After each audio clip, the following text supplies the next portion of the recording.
இடையில ஒரு 2-3 பேரை நடவடிக்கை எடுத்துருக்காங்க. இந்த மாதிரி ரொம்ப தப்பாக கலைஞர்களை பற்றி வாயில் வந்ததெல்லாம் பேசுகிறான், அசிங்கமாக பேசுகிறான். இதை கேட்கறதுக்கு நம்மளுக்கு யாருக்குமே துணிவில்லாமல் இருந்துச்சோ. நடிகர் சங்கம் இருக்கா இல்லையாங்கிற கவலையெல்லாம் எனக்கு நிறையா வந்து பலமுறை நான் பூச்சி என்னென்ன பேசியிருக்கேன். நல்லா இருக்கேன் கூட தப்பாக பேசலாம். நேரத்தில் நல்லா பேசுகிறேன், எப்படி இருக்கேன் நல்லா இருக்கேன்னு போனால் நைட்டு பார்த்தா வேறு மாதிரி பேசுகிறான், அசிங்கமாக பேசுகிறான். இன்னும் ஒரு 4-5 பேர் தெரியலாம்.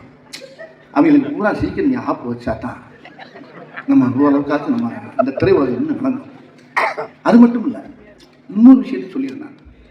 இது நம்மளுக்கு மட்டும் அக்கறை இல்லை, தயாரிப்பாளர்களும் அக்கறை இருக்குது. நம்ம நடிகருக்குள்ளேயே ஒரு அக்கறை என்னென்னா, நடிகருக்குள்ளேயே ஒரு வேலை செய்கிறாங்க. ஒரு பெரிய ஆள் என்ன செய்கிறாங்க, பெரிய ஆர்டிஸ்ட்டு தான் படம் உடனுங்கிறக்காக நம்மளை எவன் திட்டானோ அவங்களுக்கு நல்ல அமௌண்ட்டை கொடுத்து என் படத்தை பற்றி நல்லா பேசு, அந்த படத்தை பற்றி இந்த வழியை நம்மளாலே பார்க்குறாங்க. இது வந்து தயாரிப்பாளர் சங்கத்தில் நடக்குது.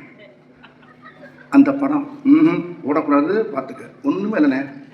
ஜட்ஜடியாக ஒரு 4-5 பேர் இருக்கான் இதில் யூடியூப்பில்.